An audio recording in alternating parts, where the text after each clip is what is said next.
Welcome back to the OPL. My name is Michael Hingersing, and if you're just joining us, Chiefs are up 1-0 over Exile5 in this first match of OPL Sunday. I'm joined here at the analyst desk by Nathan Mendrix-Mendez and Tim Carvin-Wendell. Welcome to you both. Thank you both for being here as we get into Game 2. And I wanted to tell you at home about something we are running here that I'm quite excited about. It is our high school competition. So if you're in high school right now, like I'm sure many people watching this are, we are running our first national high school tournaments. Let's Play.live if you live in New Zealand, or Flak Test Gaming if you're in Australia. You can see the articles on oast.leagueoflegends.com. Get involved, get a team together at your school, and I'm sure there are relevant prizes available to people who win. Like I've said that yesterday, we didn't have this when I was in high school. Computers were the thing that nerds did, and obviously that's changed. It's just jocks now. Woo! All right. Let's get into Born in the wrong generation. Let's get into this game, Chiefs versus Exile5. Now, one thing we forgot to shout out before is that the sub for Exile5, Gloopy, stepping in for Suman. He had an all right game. It wasn't a standout stellar performance, but I think we were a bit worried he could, Yeah, when I saw Katarina get locked in, Swift is a very good Katarina. Kat has huge early snowball potential. I was pretty worried for him. Yep. But I have to say, he did serviceable. I mean, he plays AD carry, I'm pretty sure, in solo queue. I think he's played 3 games of Ari this season. So to be able to come out and only go 0-3, but say keep up on CS against with Kat. One of the best mid laners in the region. Yeah, well, one of the best, either first or second, I think. On a really good champ, I thought he did really well. And the big thing about it is he went toe-to-toe. That's the big thing that I want to take into account here. The fact that he was able to sort of not give up kills, not let the Katarina snowball, meant that his team sort of had a chance to remain within fighting distance, keep within arm's length of that lead. And eventually, overall, Chiefs did overcome them, but it wasn't solely because of him falling behind. It was a group effort. Well, it was the bot lane, really, where they fell behind. Crazy was down, 60, 70 CS at one point, and it's not ideal situation for any bot lane. But going into Game 2, Carvin, let me ask you, can Exile5, did they show any promise in that first game that gives you any hope for their Game 2? I think they should consider lane swapping. Maybe just take the 700 gold deficit, because that's less gold than triple kill. Sure. Nah, look, I don't know. I actually don't know what to do. I think the skill disparity is so huge between these two bot lanes. You could play like Siva, Karma, and AoE, clear the lanes, and farm, or, it's really tough, because the thing is when the teams are not of equal skill, bot lane takes the brunt of it, right? Because it's the easiest lane. It's the lane everyone wants to dive. There's the most gold there. AD carries are in a position now where if you fall behind, you don't really do damage for the rest of your life. I really don't know. Mendrix, what are your thoughts? Okay, so one of the big things they do have now is that blue side advantage, which is really nice to have. This means they might be able to pick up a Jace in terms of their pick and ban phase, so they can draft around that, see if they can pick up some of those OPs, sort of make it harder for the Chiefs to sort of just snowball off the back of that. So they've got a little bit, in this specific game coming up, they've got something going for them. Sure, but it's just that because the Chiefs picked a jungler first in that first rotation, Jace was open to them. It's just Exile5 don't see Jace as a huge priority pick for them, right? Virus was still open. That's the big thing. And so they did Virus Rek'Sai first. And what that meant for them is they had some priority on making sure they had a jungler. They didn't want to have to end up losing that role or being pinched or banned out later. And then because of that, they sort of followed up and said, all right, we want to go get our jungler, but we also wanted to get Virus, who was also a high priority pick. All right, well, that is enough from here at the analyst desk. It is time to see if Exile5 can claw back a win against the Chiefs. Let's throw it to our casters. It's Fish and Spawn. It certainly is time, Hingers. Exile5, they're down here. They have not picked up a single game in the OPL so far. And they're up against the Giants right now, Spawn. They didn't have a great Game 1. Hopefully they can bounce back in Game 2. Unfortunately, they are up against the Chiefs, Fish. The Giants are a EULCS team that will not be playing Exile5 today. They definitely will be playing the Chiefs, as you can see on your screen right there. That is a Chiefs logo. Yes.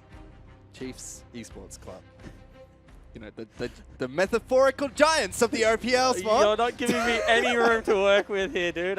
Yep, sure, metaphorical giants. Why? Well, enough of that. We're here to pick some hands here for game number 2 between Exile5 as well as the Chiefs. Immediately XL5 are going to throw Jace under the bus and make sure he's banned out here. They don't want Swiper to get his hands on that champion again, or even Swiffer for that matter. Oh, however, this is a change-up because Kha'Zix has been banned on the blue side. This means that one of Camille, Ranga, or LeBlanc will be left open for the Chiefs, and we'll see which one of those champions they really want to leave up, or if they just leave up all three. Yeah, could potentially see XL5 banning out a couple of those too if they're not comfortable with playing it or first picking it themselves. Immediately decides to go for a LeBlanc ban. And this kind of like, do the Chiefs abort now and hit the abort button really hard because they're only going to trade 1-for-1 and go back to banning Camille or Renga? Or do they stick with their, I guess, support ban strategy that we saw in Game 1, Malzahar and the Zyra being taken away? Let's see what they decide to go for. Guts is a good carry jungler, so the likes of Kha'Zix and Rengars are good when he picks them up. You can already see Chiefs debating what they're going to be banning out next. Time is running out, and Rengar is going to be the second ban, so make sure Guts doesn't get his hands on that champion. Okay, so it looks like the Chiefs may be not comfortable unless they can leave all three up, leaving any of them up. This is really attacking Guts' champion pool, maybe trying to get him back onto something like the Rek'Sai. I feel like if he wants to play Titanic Hydra Rek'Sai, though, I've been thinking about this a lot, he should just play Hecarim. I mean, Hecarim's going to scale better into the game. I mean, has a better ultimate for the team fights. I really do believe that, you know, Guts is a good player. He's actually really sound mechanically. He's a good farmer. He's a good team fighter. I think that, you know, he's kind of going for the in-between. Like, you know, I want to pick a competitive, viable jungler, but I do want to have some damage there.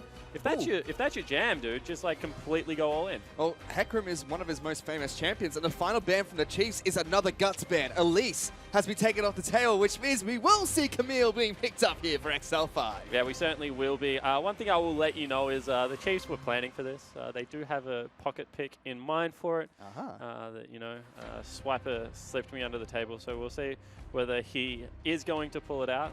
That's a very good first pick for the Chiefs. I mean, Raze is a great AD carry player, and he seems to be really ramping back up. And I think that it's fair to say that at the moment, Varus is the strongest AD carry on the patch. Yeah, certainly, especially with the lethality upgrades. I mean, we used to saw 3 different builds come out from the Varus. Before lethality got changed slightly. Now everyone's just going to lethality, making sure they max their Q, their W second for extra health damage and on-hit attack damage. That's actually still up in the air. I've seen a couple of people maxing E second. I think it depends whether they have a lot of sustain and you want to be able to throw that out more often underneath turrets and really muck up some of the sieges that come through. Yep, does have a very high cooldown at rank 1. It's 18 seconds, drops down to about 10 without cooldown reduction if you rank it up second. As you can see, XL5, they've locked in Jhin as their AD carry of choice, and taking away Karma, most likely their support champion. Ejim should be very happy about that. He can't be forced onto the champion for this game. I mean, he had a pretty good performance on the Karma anyway, so I think that he maybe has shrugged off that burden of not liking paying the champion. However, you're right. I mean, Karma, Jhin, Camille, this is a pretty good team fight composition that's racking up already. And if they don't want a team fight, I mean, they can go towards poke, and still be quite alright with it. They get Malzahar as their support pick of choice. Ejim should be pretty happy with that one, swarming the Voilings all over XL5. I mean, after yesterday, not really ready to call it just support either. We did see it flexed into that mid lane. Of course, Varus could also technically be flexed, especially with the lethality changes really ramping up. I wouldn't be surprised if we saw Varus begin to see some more movement as a mid laner. Yep, and coming into the 2017 season when Malzahar was played a lot as support, he was also picked up top lane for a brief period of time. The Chiefs are about to 5-ban Guts. Ooh, Graves! The 4th ban coming out here. I mean, when we look at XL5, Guts and Sealman were the ones that come to mind. Sealman's not on the roster today. Fortunately, he's not feeling too great, has not been able to train with XL5 this entire week. Kind of makes sense, you know, just throw all your bans towards Guts. Hope he has something else he can play. It's Poppy. The next man coming out towards the Chiefs, a pick that is being commonly used against Camille in the top lane. Certainly is. I mean, the W interrupts the stun that would come out, keeps your AD carry safe. However, still does struggle as the game progresses at really peeling enough. I can confirm that that wasn't the pick that Swiper wanted to play into the Camille regardless. And they just did completely throw all their bans towards Guts. Warwick is the final ban coming out. I hope that Guts was just gonna. I hope that Guts is just gonna play Camille anyway, and he was like, I didn't even want it. I mean, we've seen Camille support, we've seen Camille mid lane in the EULCS today. Yep. But why not just grab it as a jungler as well? Complete the Quinella. Well, you could also see him. I'd like to see him pull out his Hecarim. I mean, he's very famous for that champion. Could He does run all have, over people. Does have the Ghost locked in. so maybe is a possibility.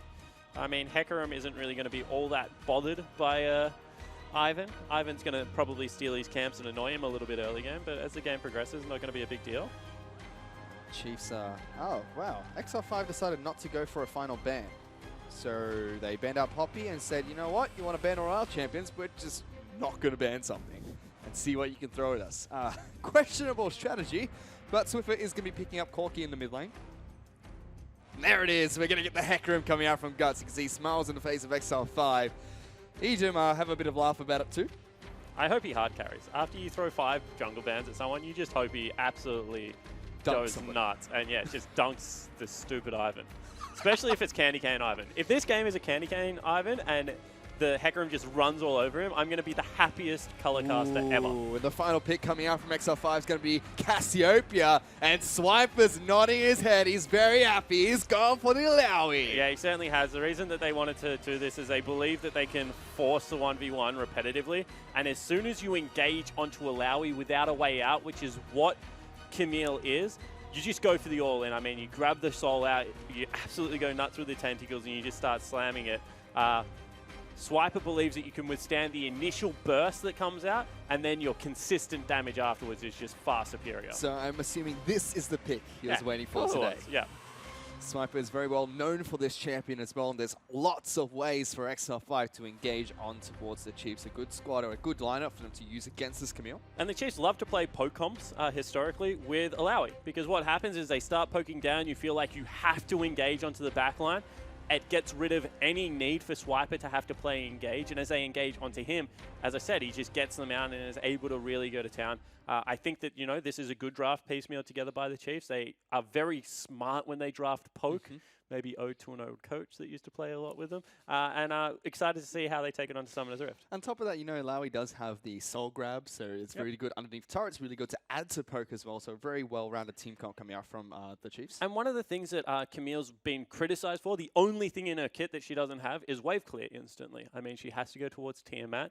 She has very good trading potential, but if Alawi gets to a point where she can just one-shot the back wave, I mean, Camille is going to be stuck in that lane just picking up CS and not really being able to push in. Certainly is, and Alawi is no pushover in the lane either, especially due to all the tentacles she can throw down in that top lane. It's going to be a very exciting matchup up there. However, Exile5, we saw 5 bans thrown over towards Guts. 5 champions, and he still gets one of his most promising champions, champion. Hecarim. I mean, this is crazy. They just target ban one person, but everything else, they got exactly what they wanted. Exactly that. We have Glippy also picking up Cassiopeia. Didn't have too bad of a game 1. Let's see how he performs in game number 2. But before we get on to Summoner's Rift, let's check in with Hingers, who's with one of the coaches. Thanks, guys. I'm here with Exile5 coach Geordie, and an interesting draft phase. I want to start by asking about the Camille pickup you guys got. Is that a champion that people can even practice, given that it's kind of perma-banned? Yeah, we've had it a few times in scrims with a lot of success, and 528's really confident on the champion, so we had no problems of insta-locking it. Excellent stuff. And how do you feel about Guts getting 5 banned out, right? There's a lot of bans being thrown at him. He just picks up the Hecarim as a pocket pick. Yeah, obviously because we're using a substitute mid laner, there's a little bit of drafting strength lost there with Human not being able to be banned out, so we decided to pick Hecarim for Guts. That was our plan from the start anyway, so...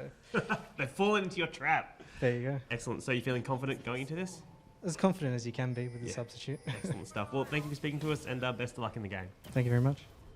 Now I really want Guts to run over these people with that bloody pony, because if they're going to 5-ban him out, and the coach was saying they wanted to pick Hecarim all along, he needs to absolutely destroy somebody. Yeah, he certainly does. I mean, this is what I said. If you're going to go towards a damaged jungler, just pick your best damaged jungler. I mean, don't turn Rek'Sai into a pseudo-bruiser, especially when you're going to be starved. So this time around, he'll just be able to go Trinity Force first.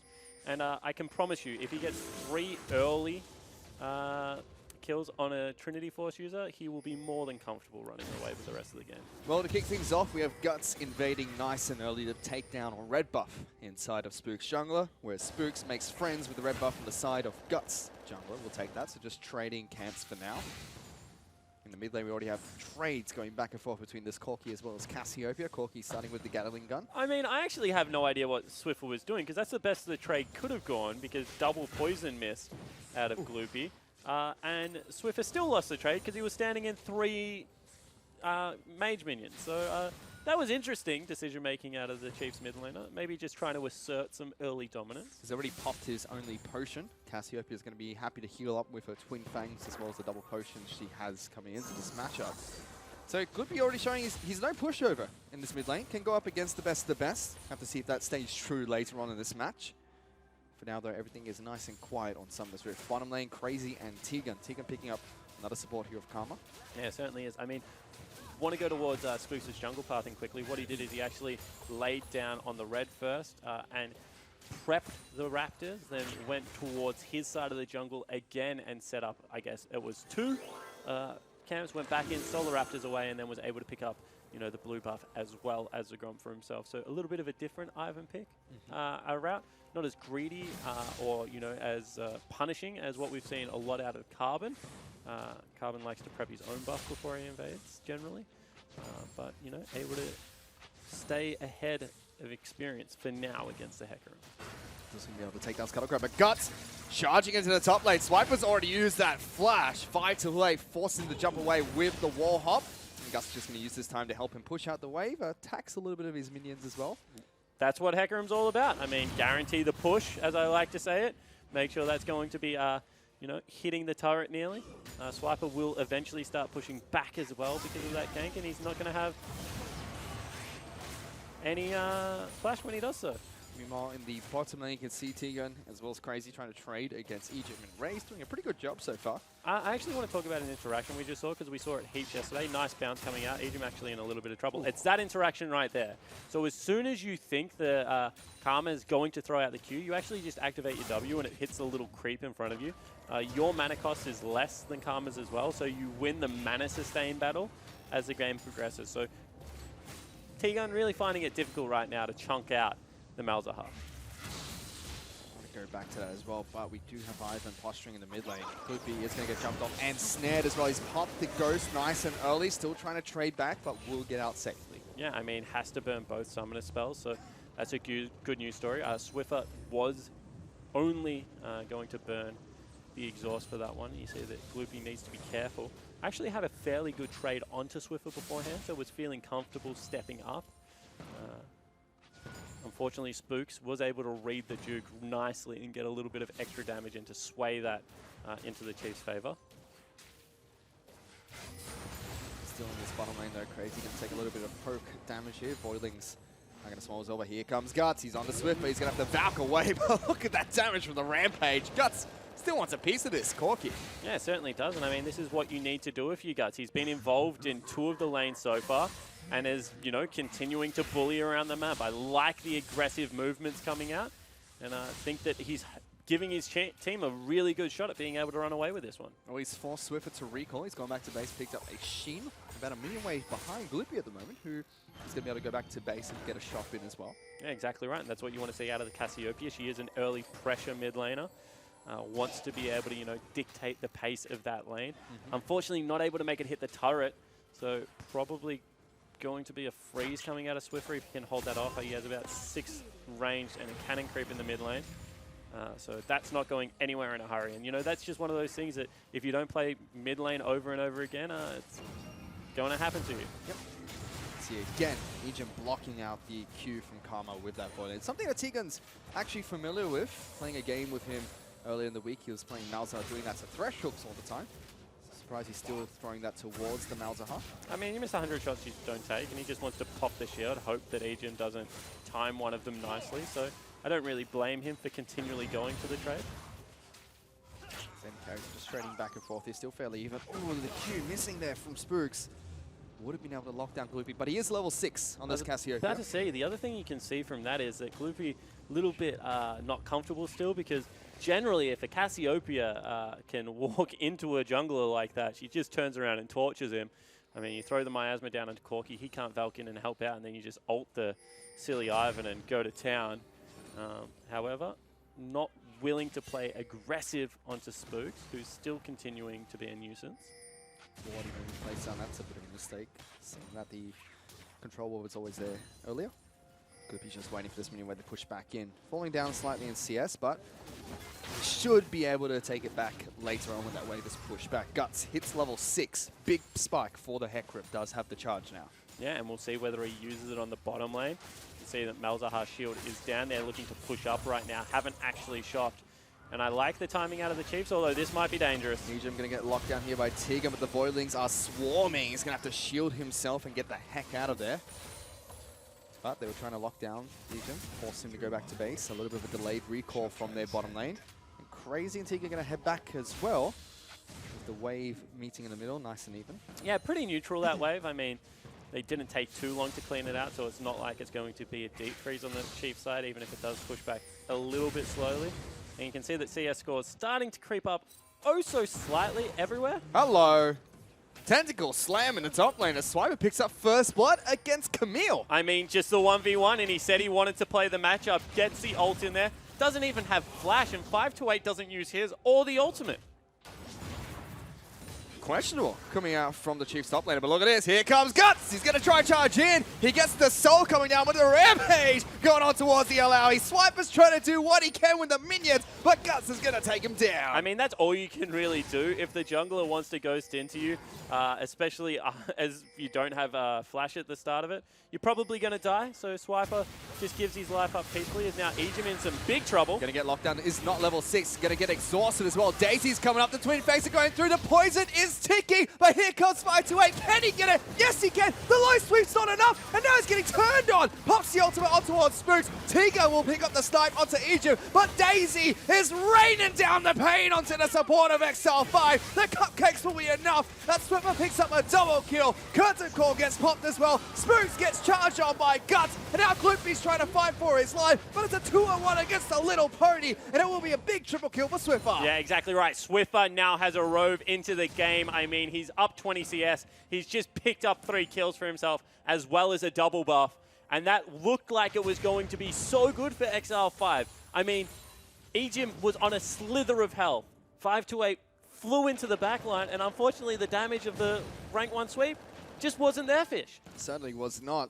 Looked like he was going to be able to pick up the kill and start a fight off for his team. It just takes so much before he did anything. And this is, I guess this is a big worry, because all of a sudden, Swiper's been able to stay at home. He still has the teleport, and the Chiefs won that, and he's well and truly got the push happening on the top lane. Tentacles sat down. I mean, if he has his ultimate available, even if they bring up the Hecarim now who doesn't have ulti, I just don't know if he dies. Swiper just being so aggressive here against 528. When those tentacles land, it just does so much damage. Here we go. He wants in onto him, though. Gets some stun down. The tentacle's going to slam again. 528 needs to avoid those because they just deal so much damage. Yeah, but all of a sudden, here comes Guts. I mean, it's going to be 3 tentacles. The Swiper says, let's see, let's go and slam, boys, as he jumps onto 528, but it's not going to be enough. The shield, just enough to take him down. 528 interrupted the ultimate then. I mean, able to knock Alawi out of the last portion of it. I mean, that was really nicely done. Let's take another look at that replay in the mid lane. Ejim got caught out, was able to get a lot of damage down and then flash the wall. There's a package actually used from Swiffer into the bottom side of the map. Not really much happening. Ivan's just behind the Spooks. Going to call out Daisy, gives him a big old high five. The derpy face Cupcake is going to chase down Crazy. We'll be able to get the stun locked here on towards the Jhin, but Spooks is just going to stand and watch as the AD carrying support trade auto attacks against this big lanky jungler. I mean, I think it was Carbon that said that Daisy's nearly a better champion than Ivan, if he can use it correctly. And you can see exactly why there. I mean, able to block skill shot after skill shot, able to get a couple of knockups in there as well. As Gloopy unfortunately missed that. Yeah, Swiffer's going to be able to dodge the ultimate coming out, still throwing out Twin here comes Fangs, Guts. but here he comes! Big old Guts is charging into the mid lane, looking for Swiffer, not going to be able to charge in towards him, but gets the ultimate down, finds another kill and a shutdown for Exile5. Really nicely done there for Guts. I mean, able to support his mid laner. This is what we said, that if Guts and Suman, now Gloopy of course feeling in for Suman, who's not able to play, can go toe-to-toe with Swiffer and Spooks, it will only mean good things. An overextension, a couple of missed skill shots, and Swiffer falls even when he flashes. It's still 5-5 in kills, but a 2-turret advantage for the Chiefs means they're going to be 3,000 gold up. Just 11 minutes into this game, Swiper was able to push down the top lane, outer turret all by himself, has set up more tentacles as well. But the really big worry right now is there's a 4-1-0 Hecarim running around Summoner's Rift. He's picked up Boots 3. He's going to go towards that Trinity Force, so he's going to be nice and strong at this stage of the game. And as you open up the map, you have to overextend for farm, and that can be where Guts really can start taking control of this game. Let's see if Guts can do just that. It is his signature champion. a lot of players have talked about and hyped up Guts coming into the OPL. Exile5 certainly happy with his performance so far. Gloopy in the mid lane, 0-1-3, is down about 10 CS, but doing fairly well for the substitute who had big shoes to fill. Definitely. I mean, he's been serviceable. I think it's very fair to say. Playing against Spooks and Swiffer is never going to be easy. However, certainly he's gone toe-to-toe nicely. I mean, when your debut game of the OPL is against the Chiefs, it's not an easy thing to kind of look forward to. So now it seems like the Chiefs are looking to see if they can set up for this Infernal Dragon. I mean, the Chiefs are really just trying to push that top lane advantage they feel they have at the moment. Isolate Swiper with the Camille. He's just shoving in. He's up 20 CS. He's got the Death Stance as well. Very big item pickup for Ilaoi early into this game. And I guess the reason that we should talk about it being a great item is, you know, it keeps you, you know, off that brink of death for just a little extra second, and then because you get the added damage that comes down, and of course it gives you life steal based off AD damage as opposed to auto attacks only, you're able to get even more health regen coming through onto the Ilaoi. So it's a good pickup. We'll see whether he can 2v1 again though. However, his Guts is up now in the top lane. Let's see what he can do. Swiper's going to pop the ultimate. Here come the tentacles. Can he get the slams? Only gets one, and 528 picks up the kill. 528's actually showing that he's really practiced on this, because he just dodged a tentacle slam with the ultimate, which probably would have killed him and guaranteed a kill going back in the other direction. So he's fighting back nicely, and all of a sudden the Chiefs are downing kills for the first time this series. Here comes Guts. We're going to see if we can get the engage going, but Egypt's going to lock it down. Gloopy with a big ultimate coming out as the curtain call will come out as well, but so many members of Exile5 are going to fall before this fight can start. Looked like it was going to go great, but it's just not enough for them. I love the idea, and the execution was just lacking. As soon as they turned onto Guts, Gloopy jumped in there for a big ultimate. However, what that needed was, you know, a flank coming out of 528 at the same time and T-Gun up front and center. Instead, it was just the mid laner all on his lonesome. They turn around, blow up the Cassiopeia, turn towards the Hecarim next. That's one of those plays that, you know, on a knife edge, it looked good for X5 and then blew up in their face. Certainly looked like it. Guts could have got in there as well, but Egypt locks him down nice and easy in that fight. Crazy as well, nowhere to be found. Could only open up with a curtain call. Not much damage coming out from the Jhin there. However, they have kept it closer. 2 turrets. I mean, that's, you know, a serviceable lead at 15 minutes for the Chiefs, and they certainly did win from a similar position last game, but you feel like X5 have shored up a couple of, I guess, suspect engages that they had with their jungler, and this time around, 4-2-1, he's looking great. I mean, Exile5, every game they've gone into so far in this year of the OPL, they've had very obvious mistakes, very obvious errors, including this as well. But surprisingly, it's against the Chiefs where they've looked the strongest so far. And I guess that comes down to, you know, when you're really focusing against an opponent and when you know it's going to be a tough game, you can, like, I guess, overcompensate for that and play smarter at League of Legends. They're not taking needless risks this time around, although they definitely did in game number 1. So, yeah, as you said, they're playing their best League of Legends we've seen so far. They're doing it with a substitute, which is very impressive. As we see, once again, there's going to be 2 people in Swiper's lane. He actually backs away respectfully this time instead of trying to take the fight. And although this game is by no means over, even if Exile 5-2-4 here from the Chiefs, if they can keep that same mentality that we see T-Gun have time and time again, of knowing that if they've lost the game, they've got to learn from it, you definitely see even more improvement coming out from this squad. As I say that, Gloopy takes an arrow to the knee, or an arrow to the snake, as well as a rocket from Corki there, and falls down to below half his health. I mean, I said this about X5 last week. I actually want to see what identity they come up with, because, you know, they've got an assassin player mid lane, of course, Swimmin not playing this time around. But, you know, Gloopy going more towards control mage, and, like, are they a team fighting team? Are they a 1-3-1 team?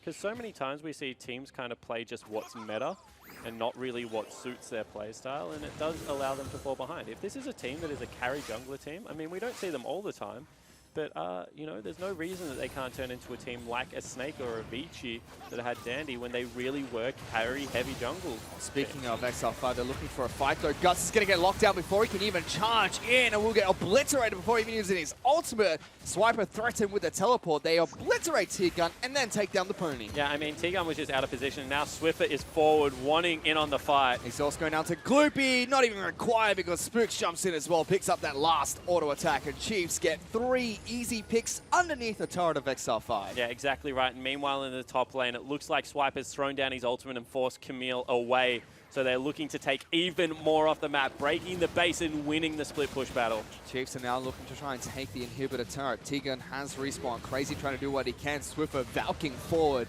Gets a big one down on towards the chin, narrowly avoiding the snare as Guts looking to charge back in. Didn't use anything except for Ghost in that last fight. He's rampaging, looking to see if he can collapse. But we get locked down by the root coming out from Chiefs. And they keep shutting down this Hecarim every single time he looks to do something. And I mean, it's because it's just linear engage. There was no real teleport flank coming out of 5 to 8. All they had to do was turn around and, you know, catch the Hecarim as he was running in. Was with the Malzahar ult first time around. Then, of course, just a couple of nicely placed Qs out of Spooks to tie him up in that engage. So, yeah, you're right. I mean, he is pretty fed still, but not able to get onto the back line means that still going to be a hard task for him to be able to get any semblance of a performance in this game. And they've fallen 9,000 gold behind at 18 minutes again. And now Chiefs really turning up the heat here against Exile5. We were talking about how they looked a lot better against the Chiefs this week, but the Chiefs, again, showing that they're a dominant force to be reckoned with, trying to close out this game nice and early despite some mistakes they've made so far. Their play has been fairly solid when it comes to these fights.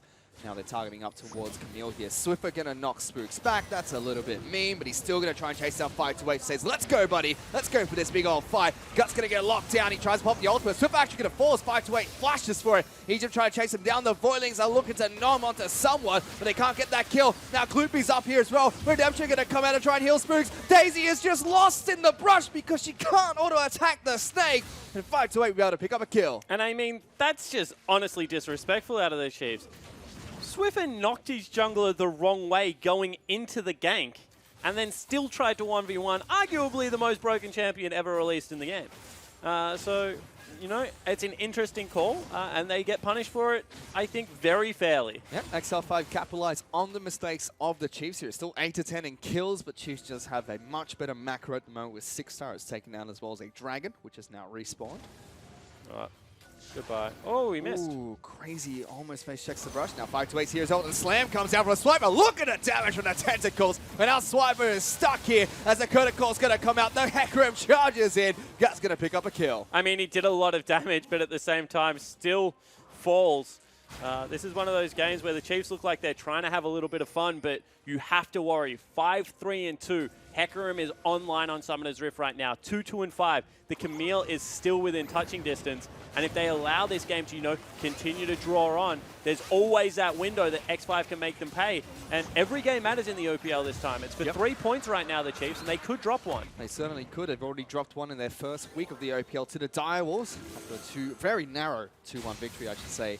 Exile5 yet to pick up a single point this split. We'll definitely be looking to see if they can take one off the Chiefs, which on its own would be a massive victory for them.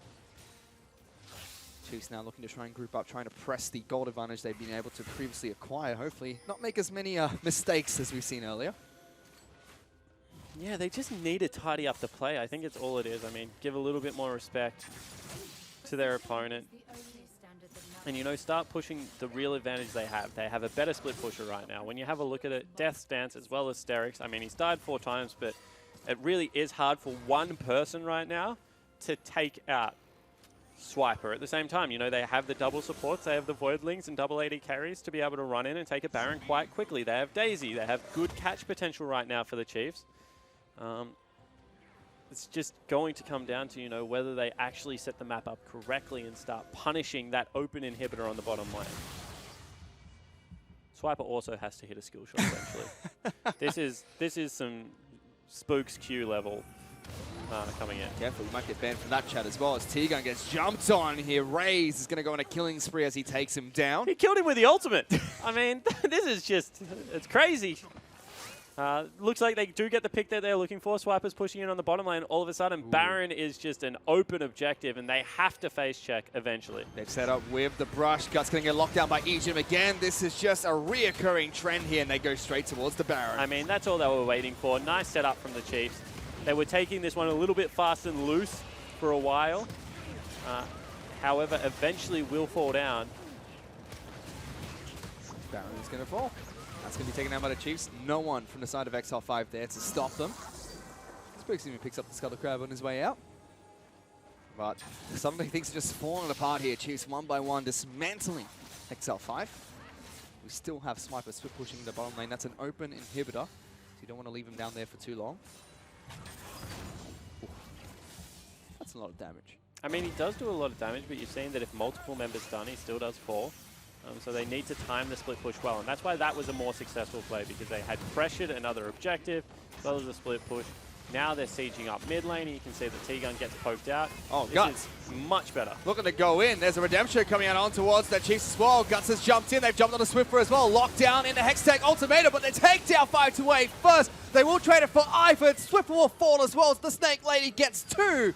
And Guts is still going back in. He wants Egypt. Don't you dare suppress me, buddy, as he picks up the double kill. Raze will still trade back, though, as he picks up a quadra kill. But look at Swiper. He says, you guys, go and tussle about. Go on your silly fights, man. I'm going to finish this game for us. Yeah, exactly right. Swiper has one job right now. That's to take down the base. You can see he's actually under 5 from the turret, so can't just sit there and auto attack. We'll take down 1. Might be able to take down 2 as they take the soul away from Hecarim. The pony himself's going to go back to base. Raze as well as Swiper looking to see if they can continue pushing, but Death Time is a little bit too short here for Exile5. Instead, they will settle for another inhibitor turret. Yeah, exactly right. So they take down Hello. another inhib turret. Flame coming 5-8. out. He's on top of Raze, going to get a lot of damage out. Swiper trying to fight them. Tigo going to take a lot of damage. He's going to avoid these tentacles if he wants to live because his soul is corrupted, but it will be a big old 5-8 with a double kill. Exactly right. 5-8 one more time comes up with the goods. And we're seeing that, you know, even though the Chiefs seem to think that this is a good matchup for the Alawi, 1-5-0, I'm not completely sold on it, Fish. I mean, I like a good used car salesman. Swiper gave me the rundown beforehand. However, also like a good used car salesman, I've turned on my car and it hasn't done what he said it's going to do. We might want to check that trade-in policy, Jake. So I might have cheated you out a little bit here. Still doing well on this Alawi. I don't know if he is doing well anymore. He's got I mean, turrets. his team is 11,000 gold up, and he's down in CS and kills. Is that doing well? I don't know. He's got turrets. Objectives win the game, Swan. You know, you got to kill the Nexus. That is it can be exactly 0-0-0. There was be 1-15-10. There was a As couple. long as your team kills the Nexus, it is a W. I agree. I believe there were a couple of Oceanic players that proved you can win a game without getting a single kill. As meanwhile, it seems like Swiffer's getting jumped on here by Guts. He's going to try and flash away, avoids it, and Guts, as always, going to get tethered by the Malzahar. Swiffer still going to fall as 5-8 finds him. Now looking for Egypt as Glappy's going to lock down. Daisy turns to stone. Spooks is the next target here. 5-8's coming back for this one. Swiper going to join the fight. He says, all right, boys, let's go to town. Come on and slam. 5-8 gets a triple in this fight, and the Chiefs going to back off. Yeah, exactly right. I mean, Swiper jumps into the backline and is able to get a lot of damage down. However, it's 5-8 doing the job arguably better right now. He's 7-3-7 in a losing team. T-Gun in a little bit of trouble, needs to be careful. Raze and Swiper still trying to push for this inhibitor despite being a 2-on-3. 5-8 still waiting to get his health back after his recall. So, despite losing members, it's still going to be Chiefs to pick up an objective. Yeah, so they grab the objective. I mean, that's a good news story. They're still up by 10,000 gold at only 25 minutes in. Doesn't look like it. But it seems to just be the recurrent theme of the OPL at the moment. I mean, teams getting these massive gold leads, but still not setting up, playing to their win conditions. I mean, having maybe a little bit of fun on Summoner's Rift, but a little bit. Eventually, one of these games will come back and bite you, and you'll lose it, especially when you leave open Camille. Camille's now 7-3-7, has that Titanic Hydra to go with the Trinity Force. Swiper's trying to snipe him over the wall. That's not going to happen. Swift is now moving to the top lane. He's got the package. It was threatening T-Gun. T-Gun has seen a little bit of grey screen this series. I don't think he's too happy with that. And Chiefs now set up to try and push for the final inhibitor turret. Only one Nexus turret left standing. This is dangerous for Exile5. Yeah, it certainly is. I mean, going back to T-Gun, this is kind of the life of the sport when you're 10,000 gold down. You have to get vision at some stage, and if you run into anyone, they're just going to kill you in one shot. So, you know, don't really blame him for dying 4 times. You can say, oh. Exile5 getting locked down by the suppression. One of the first times we haven't seen Guts getting jumped on. As the tentacles will be able to pick up the kill. Guts gets the heck away from that. And now the final inhibitor turret's going to fall. Exile5 retreat to their final turret, but even that's gone. Super Minions have destroyed it. It's now Chiefs looking for the base. T-Gun going to get locked down by Swiper. Takes quite a bit of damage through his soul. Redemption is going to come through, dealing a little bit of damage towards the Chiefs, but it doesn't matter too much because it's now towards the Nexus. The final stand comes out for Guts. Tentacles are just absolutely everywhere. Swiper destroys the stake. They want to go for a big old fight before they take the Nexus down. That's going to fall, and Chiefs pick up the 2-0. I mean, I think that sums up the series. The Chiefs, when they finally do group and get it together, are able to take down the Nexus eventually. Guys, just hit it, please, for me. Yeah, all right, cool. Get us out of this one. But really, you have to give credit for Exile5, because for a lot of that game, they were able to roll with the punches that the Chiefs were throwing at them. Able to take quite a few hits there coming after the Chiefs. And week after week, Exile5, although falling 2-0 every single time, they do show some promise in their gameplay. Chiefs, though, very dominant in both games, both sub-28-minute matches, but very sloppy. Felt like it would be much cleaner than what they just did. Yeah, I mean, at the end of the day, this is Exile5 playing with a substitute. So the fact that the Chiefs picked up 2 sub-30-minute games, I mean, that's fantastic. But at the end of the day, if I'm Volt, who's the Chiefs coach, I'm clipping some players behind the ears because they need to really do a better job. Like, these are those bread and butter games that you prove how classy you are as an outfit. You stick to the game plan, you play 1-4, which they obviously had set up for, and you win that game cleanly. Too many times the Chiefs went into uneven team fights, and I mean, were made punish duly by Exile5, even with a 10,000 gold deficit. I mean, it's last year's champions going up against newly promoted OCS team who have yet to pick up a single map victory so far. So you expect it to be a statement game. Was it really? I don't know. Hingers might be able to tell you on the analyst desk. Thanks very much, guys. Well, I might not be able to, but our analysts here joining us to wrap up that series, Mendrix and Carbon. First of all, we want to talk about the fact that this game was over a little bit quicker than the first one, I believe. Yeah, with about 2 times the kills, I think, which is kind of weird, right? But yeah, even quicker than the first 2 very quick games. Early lunch. Yeah, early lunch. Well, at late lunch, early dinner, perhaps. 4:45. What time is it? Well, let's take a look at this pick and ban, this draft comp, because Mendrix, the Alawi counter pick into Camille was something Swiper felt confident on. Do you think it paid off this game? I don't think it paid off the way that Swiper wanted it to. I think he wanted to dominate a lot harder, speaking in when he did pick it up. And it paid off for him in that early game. He was able to pick up that first blood. But the thing was that 5 to 8, in the combination with Guts, when they came in, he was able to stop his ultimate twice, which is why it seemed that he was actually holding his own against him, and it meant that Camille was able to get into the game and actually do something. And what I really like about this game is that Exile5 didn't just take it sitting down. They actually did throw some punches back at the Chiefs, and they showed that they they do have the potential to make it to a point where they will be competitive. Yeah, Carbon, they threw 5 bans at Guts in this draft phase, and their coach Geordie said, that's fine, we were going to pick Hecarim the whole time anyway. Yeah. Do you believe him, or...? You know, on some level, I do believe him. I think that like the 5 jungle bans and picking Ivan early, Ivan is a really good matchup into Hecarim. It's really easy for Ivan to just take control. If Hecarim loses 1 blue buff, you know, he's in a world of pain. But that didn't really happen, and one of the big reasons for that was that Guts was taking a ton of lane creep. I don't know if you guys noticed that, but every time he ganked, every time he went to a lane, he was taking all the creep. Well, not all, but he was taking at least a wave, and that was helping him tremendously. Yeah, so we've talked about Ivan into Guts, we've talked about Alawi, and we've just seen more and more Varus and Jhin picks through this entire matchup. It's just the meta at the moment, and those particular ADCs are really strong at the moment, and it really, with Varus, you do just pick him up as an automatic case, just because of his versatility, lethality build being so strong, and the same reason for Jhin. He is also very good when he does pick up that Yuma's Ghostblade early. All right, well, let's take a look at this first replay, which is the team fight in the river near mid lane. And Mendrix, what is the significance of what's going on here? So what I like about this is Exile5 actually trying to make something happen. Now, Ejim, so close to dying here. Absolutely ridiculous that it wasn't picked up there. And Chiefs immediately capitalize on this overextension from Exile5. And the big point that I want to make here is that Exile5 were trying to make something work. They were being proactive, and it could have gone their way if they were actually just a little bit more on a little bit more on point with their execution.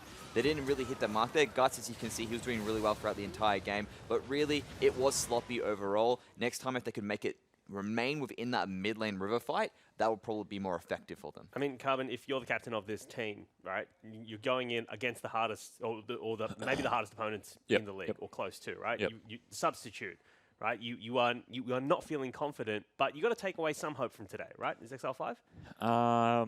Yes and no. I mean, I think the big thing is looking at the metric that I mentioned earlier. You know, can they stay within 1 or 2K at the 15, 20-minute mark? And unfortunately, in both games, they weren't able to do that. I mean, the kills were close, but I mean, what were they? Like, the kills was like something like 19 to 21 or something, but Chiefs had all 3 tier 1 towers up. I mean, you could take a positive and say, like, oh, look, like, we got a bunch of kills, look at all these team fights we won, like, Hecarim was 4-1, like, how great is that? But at the end of the day, like, you still weren't able to hit that key metric of staying within a couple K gold. So, look, I would say maybe the Chiefs play a little bit sloppy. You know, for X5, I still wouldn't be happy with it. Right. Mendrix, your thoughts? Would you be happy as X5 right now, going down 2-0 to... I feel it's progress, and that's something that you can take happiness in. That's the big thing. If they manage to actually do hold those team fights, if they can turn them into objectives when they do get the wins, that's sort of the next progression after that point.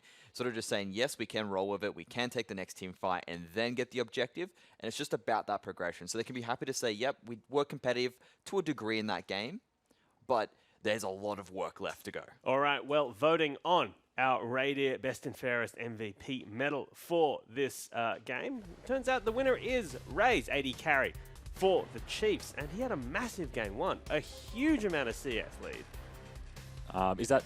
Yeah. So, yeah. So, I thought Ray's played pretty well. I also thought Bryce, Ejim also played very well. Yep. The duo lane was really good together. I thought Simon played okay, I suppose. But I thought the bot lane played really well. They really unlocked the map through taking that bot tower early in both games. And Mendrix, just a massive series from Rays. Yeah, he was just effective throughout the entire match. So he didn't really drop too many deaths. He was always there dealing the right amount of damage. He was pretty much always in those team fights. And it didn't even seem like, you know, he was doing too much. But it's one of those cases where, when you're the ADC, you don't really see it until everyone's dead. And he got that quadra kill right at the very end there, and that illustrates what happened. All right, well, it's time for us to throw it over to Spawn now, who's waiting with Swiffer for the interview. Thanks so much, Hingers. I am, of course, standing aside the captain of the victorious Chiefs, who just picked up the 2-0. I want to speak to you about the Katarina into Syndra matchup, because I know this is a weird matchup to look at on paper. Why does Kat win? Okay, so basically it's because you can dodge kind of everything, and the only way that you die is if she predicts like where you're going to jump and stun you and then like ultimate you and then you die in one hit, or you just completely outplay her and then snowball and take over the rest of the map. And talk to me about Katarina's build, because I mean a lot of people see Kat and they just want to pick up in solo queue. I mean pure AP, I mean get a Ludens in there, like just move fast. What's with the Hex Drinker, the Merc Treads? Like, what's your idea behind the build? So I started going Hex Drinker because I am a Bjergsen fanboy, and he started doing it. And the only matchup that I found like a lot of success doing it into is Syndra, just because she's the only kind of person, the champion that you like pick Cat into, but then also has the potential to one-shot you. So that's kind of like the reasoning behind the Hex Drinker. It's just because there's a lot of damage that you can't actually dodge until you get a Zhonya's, right? And you're not building that first. So you need to like kind of bridge the gap until you can get that. All right, cool. And now moving, I guess, towards your series as a whole. I mean, week 1 versus Direwolves, you guys had a pretty sloppy series. I mean, you've now picked it up with back-to-back 2-0s against Tainted Minds and Exile5. Do you feel like you are clicking on all cylinders, or do you feel like the game's still maybe a little bit sloppier than you would like it at this stage? I mean, I think Tim Carbon was really correct. Like, he hit the nail on the head in saying that we played that series quite sloppily. I think it was just a product of like who we were versing and kind of letting our bloodthirstiness get the better of us a lot of the time. Obviously, there's always like a lot of things that you can... Obviously, there's a lot of other things that you can improve on all the time. So yeah, great. Hey, dude. Of course, that's just Fish that's walking behind us. All right, cool. Final question. I want to talk about Raze, because everyone kind of knows the rest of the Chiefs. You've been together for so long. You guys integrated Raze. He had such a good final and then kind of had a bit of a hiccup overseas. What are you guys doing this year specifically to, I guess, prepare Raze one more time for what you hope is going to be a successful international campaign? Honestly, I'm not sure if it was like a slump or anything overseas. I think that perhaps he just wasn't used to kind of the level of competition. And this year, I guess it's just kind of natural that the other bot lanes in the region were like really picking up as well. And so I think just playing consistently well here is kind of almost enough to prepare him going overseas, considering how much like every other bot lane has improved dramatically here. Cool, definitely agree. Some good bot lanes in the OPL. Of course, that was the Chiefs picking up the 2-0 win over Exile5. However, guys, don't go anywhere. After the break, it's going to be our game of the week as Tainted Minds take on the Direwolves. You're not going to want to miss it. Poison is ticking, but here comes 528. Can he get it? Yes, he can. The low sweep's not enough, and now he's getting turned on. Pops the ultimate on towards Smoots. Tiga will pick up the snipe onto Egypt, but Daisy is raining down the pain onto the support of Exile5. The cupcakes will be enough. That Swimmer picks up a double kill. Curtain Call gets popped as well. Smoots gets charged on by Guts, and now Gloopy's trying to fight for his life, but it's a 2-on-1 against the little pony, and it will be a big triple kill for Swiffer. Looking to go in. There's a redemption coming out on towards the Chiefs as well. Guts has jumped in. They've jumped on the Swiffer as well. Locked down in the Hextech Ultimatum, but they take down 528 first. They will trade it for Ivan. Swiffer will fall as well as the Snake Lady gets 2. And Guts is still going back in. He wants Egypt. Don't you dare suppress me, buddy, as he picks up the double kill. Raze will still trade back, though, as he picks up a quadra kill. He's on top of Ray. He's going to get a lot of damage down. Swiper trying to fight them. Tigo going to take a lot of damage. He's going to avoid these tentacles if he wants to live because his soul is corrupted. But it will be a big old fight to wait with a double kill. Meanwhile, it seems like Swiffer's going to be jumped on here by Guts. He's going to try and flash away, avoids it. And Guts, as always, going to get tethered by the Malzahar. Swiffer still willing to fall as 528 finds him. Now looking for Egypt as Gloppy's going to lock down. Daisy turns to stone. Spooks is the next target here. 528's coming back for this one. Swiper going to join the fight. He says, all right, boys, let's go to town. Come on and slam. 528 gets a triple. The final stand comes out for Guts. Tentacles are just absolutely everywhere. Swiper destroys the stake. They want to go for a big old fight before they take the Nexus down. That's going to fall, and Chiefs pick up the 2-0.